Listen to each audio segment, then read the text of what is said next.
Hello everyone, आप सभी का क्लास में बहुत बहुत स्वागत है। आई होप आप सभी अच्छे होंगे और अपने आप को दिन ब दिन बेटर करते जा रहे होंगे। ठीक है।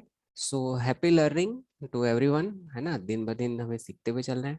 सो आज का जो टॉपिक है वो पिछले वीडियो का ही कंटिन्यूशन है। ठीक है। हम लोगों ने लास्ट वीडियो में हम लोगों ने देखा था नाउन। ठीक है। नाउन क्या होता है और नाउन के प्रकार को हम लोगों ने डिस्कस किया था। ठीक है। तो आज के क्लास में हम लोग डिस्कस करेंगे नाउन का ही एक पार्ट होता है और वो होता है जेंडर। ठीक है। तो चलो देखते हैं जेंडर क्या होता है। सो जेंडर, जेंडर कहने का मतलब है लिंग, है ना। जेंडर कहने का मतलब है लिंग। सो ये जो ऐसे शब्द जिससे हम लोगों को क्या पता चलता है, किसी के जेंडर का पता चलता है, वही क्या होता है, हमारा जेंडर कहलाता है। सो बेसिकली जो जेंडर होते हैं वो कितने टाइप के होते हैं? बेसिकली जो जेंडर होते हैं वो 4 टाइप्स के होते हैं। ठीक है। कितने टाइप्स के? 4 टाइप्स के होते हैं। सो कौन कौन से टाइप के होते हैं, चलो देखते हैं एक एक करके। First one is masculine gender. Masculine gender. ठीक है। Second one is feminine. ठीक है। Feminine gender. And third one is common gender. ठीक है। Common gender. And last one is, इसको बोलते हैं नेटर। ठीक। नेटर बोलते हैं, कई लोग इसको न्यूचर बोलते हैं, बट इसका एक सही प्रोनाउंसिएशन जो है वो नेटर ही है। ठीक है। सो चलो, ये 4 टाइप के जेंडर होते हैं: masculine gender, feminine gender, common gender and neuter gender. अब ये क्या होता है इसको देखते हैं। So first one is masculine. Masculine gender कहने का मतलब, इसे अगर मैं इंग्लिश में हिंदी में बोलूँ तो इसको बोला जाता है पुरुषवाचक। ठीक है। पुरुष। ठीक है। इसका एग्जाम्पल ले लेते हैं, बॉय। ठीक। फेमिनिन कहने का मतलब स्त्री, स्त्रीलिंग। सो जैसे इसका एग्जांपल है गर्ल। ठीक है। कॉमन जेंडर, कॉमन जेंडर कहने का मतलब ऐसे शब्द जिससे हम लोग को ये पता ना चले कि वो क्या फेमिनिन है या मैस्कुलाइन है। ठीक है। जैसे कि डॉक्टर। ठीक। सो डॉक्टर क्या होता है? जनरली डॉक्टर जो गर्ल भी हो सकता है, बॉय भी हो सकता है, दोनों दोनों के दोनों क्या हो सकते हैं? डॉक्टर हो सकते हैं। ठीक है। और आप लोग इस बात को जरूर ध्यान रखना कि डॉक्टर गर्ल बॉय दोनों हो सकते हैं, उसके साथ साथ ट्रांसजेंडर्स भी डॉक्टर हो सकते हैं। ठीक है। सो इसलिए जैसे टीचर, टीचर क्या होता है? टीचर भी कौन हो सकता है? गर्ल भी टीचर बन सकती है, बॉय भी टीचर बन सकते हैं, इवन ट्रांसजेंडर्स भी टीचर बन सकते हैं। ठीक है। सो ये आपको पता होना चाहिए। ठीक। अच्छा, मैंने जो 2 एग्जाम्पल दिया, डॉक्टर एंड टीचर, अगर आपने ये गौर किया होगा तो ये कोई व्यक्तियों का समूह नहीं है। ये क्या है? ये है पोस्ट। ठीक है। ये क्या है? पोस्ट है। ठीक। इट मीन्स कॉमन जेंडर में कौन लोग आते हैं? कॉमन जेंडर में आते हैं पोस्ट। ठीक है। So doctor, teacher, engineer, soldier, police, ये सब क्या है? पोस्ट होते हैं और इसमें सारे लोग शामिल हो सकते हैं। सो ये क्या हो जाएगा? कॉमन जेंडर हो जाएगा। ठीक है। नेक्स्ट है नेटर। नेटर कहने का मतलब क्या हुआ भाई? Non living things. ठीक है। ऐसे ऐसे वस्तुएं जिसमें क्या नहीं होती, जिसमें लिविंग मतलब इट मीन्स उनमें जान नहीं होती। ठीक है।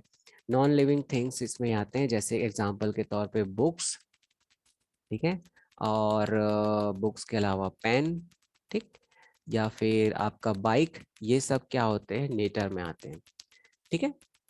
तो ये होता है जेंडर और जेंडर के टाइप्स। ठीक। अच्छा, इतनी चीजें तो हमें बेसिक पता है ना। शायद हो सकता है आपको पहले से भी पता हो, है ना। अब ये जो वर्ड्स हैं इससे तो हम क्लियर आइडिया लग जाता है कि हाँ ये मैस्कुलाइन है, फेमिनिन है, कॉमन है, नेटर है, यहाँ से हमें पता चल जाता है। बट कभी कभी क्या होता है कि कुछ ऐसे शब्द दे देते हैं जैसे सन। अब ये सन जो है, SUN, सन, ये सन किस में जाएगा? क्या ये मैस्कुलाइन होगा, क्या ये फेमिनिन हो जाएगा? ठीक है। इसका पता हम कैसे करते हैं? तो इसका पता करने के लिए एक छोटा सा रूल है। तो चलो पहले वो रूल को हम सीखते हैं। तो इसको बोला जाता है, इस रूल को बोला जाता है पर्सनिफिकेशन। ठीक है। पर्सोनिफिकेशन या पर्सनिफिकेशन, ठीक। विकेशन, पर्सनिफिकेशन मतलब क्या होता है भाई, यानी इसको हिंदी में बोलते हैं व्यक्तिकरण। क्या होता है? व्यक्तिकरण। तो कोई भी जो निर्जीव वस्तु होता है वो कब फेमिनिन में कन्वर्ट हो जाएगा और कब वो मैस्कुलाइन में कन्वर्ट होगा, यानी मैस्कुलाइन की तरह ट्रीट किया जाएगा एंड फेमिनिन की तरह ट्रीट किया जाएगा, कोई भी जो निर्जीव वस्तु है उसके लिए क्या करते हैं, उसका व्यक्तिकरण कर देते हैं। ठीक है, तो कैसे करते हैं देखो, मैं यहाँ पे एक दो पार्ट में से डिवाइड कर देता हूँ, मैस्कुलाइन, और यहाँ पे मैं लिख देता हूँ फेमिनिन। ठीक है, feminine. So it's not femi, it's feminine. ठीक है, सो फेमिनिन। तो देखो मैस्कुलाइन की तरह कब ट्रीट किया जाएगा किसी भी निर्जीव चीज को, है ना। तो देखो यहाँ पे मैं इसे लाइन ड्रॉ कर देता हूँ ताकि आपको बहुत और अच्छे से समझ में आए। जब जब ठीक है, ये पॉइंट याद रखना, जब कोई वस्तु है, अगर कोई वस्तु क्या शो करे, यानी कोई भी जो थिंग है, थिंग्स क्या शो करे, वो शो करे एंगर।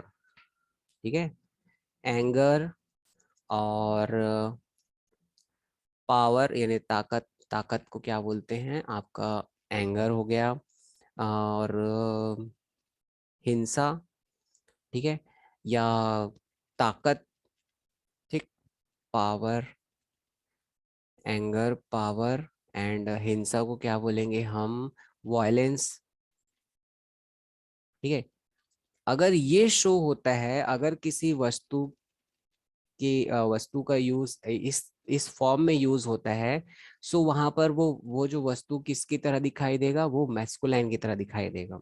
ठीक है, और यदि कोई वस्तु जो है क्या शो करे, अगर कोई वस्तु ये शो करे, क्या शो करे भाई, वो शो करे अगर नम्रता। ठीक है, अब मैं इसे हिंदी में ही लिख देता हूँ मैं, चलो, नम्रता। ठीक है, और ममता, ठीक, और सुंदरता। ठीक है, चलो मैं इसे पहले ऐसे ही लिख देता हूँ, सुंदरता। ठीक है, इट मीन्स अगर कोई वस्तु जो है क्या शो करे, अगर वो काइंडनेस शो करे या फिर मदरहुड जो शो करे, या उस पूरे सेंटेंस को पढ़ने के बाद हमें ऐसा फील हो कि वहां पर एक ब्यूटी के बारे में बताया जा रहा है, तो वहां पर क्या यूज होगा, फेमिनिन यूज होगा। ठीक है, आप ये शब्दों को देख भी रहे होंगे कि एंगर, पावर, वायलेंस, ये मैस्कुलाइन से जोड़ा जाता है, एंड नम्रता, ममता एंड सुंदरता, इट मीन्स जो है मदरहुड और जो है काइंडनेस। ठीक है, एंड ब्यूटी, ये सब चीज जो है फेमिनिन से कनेक्ट किया जाता है। ठीक है, ये मेरे विचार नहीं है, पर्सनली मैं आपको पहले ही क्लियर कर देता हूँ, ये ग्रामर के रूल है। ठीक है, ये मेरा विचार नहीं है, ये ग्रामर का रूल है। ठीक है, पुरुष भी सुंदर होते हैं, ठीक है, उनके अंदर में ममता होती है, ममता इट मीन्स वो भी काइंड नेचर के हो सकते हैं।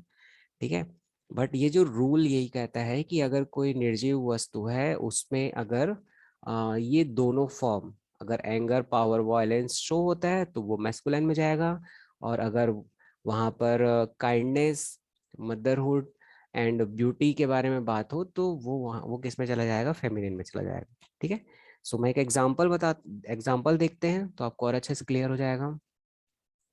सो एग्जाम्पल है जैसे कि मैस्कुलाइन के लिए एग्जाम्पल है, the son shows, the son shows his anger. ठीक है, his anger, the son is showing होगा यहाँ पे, थोड़ा करेक्ट कर लेते हैं इसे, showing is anger. It means son क्या कर रहा है, सन अपना गुस्सा दिखा रहा है। तो सन गुस्सा दिखा रहा है, इसका मतलब ये नहीं है कि वो मुझे चिल्ला के बोल रहा है, "हे, इधर आओ"। उसके कहने का मतलब क्या है इस सेंटेंस से, कि सन जो है बहुत ज्यादा अपना गुस्सा दिखा रहा है, इट मीन्स बहुत ज्यादा गर्मी कर रहा है। ठीक है, इसीलिए हम लोगों ने यहाँ पे जो मैस्कुलाइन का जो मैस्कुलाइन जेंडर है उसके अकॉर्डिंग हमने हीज यूज किया है। अब ये हीज क्या होता है ये हम आगे देखेंगे, ठीक है। अभी बस आप इतना ही समझिए कि मैस्कुलाइन के हिसाब से यहाँ पे क्या यूज किया गया, हीज। एक फेमिनिन का भी एग्जांपल देख लेते हैं। So the earth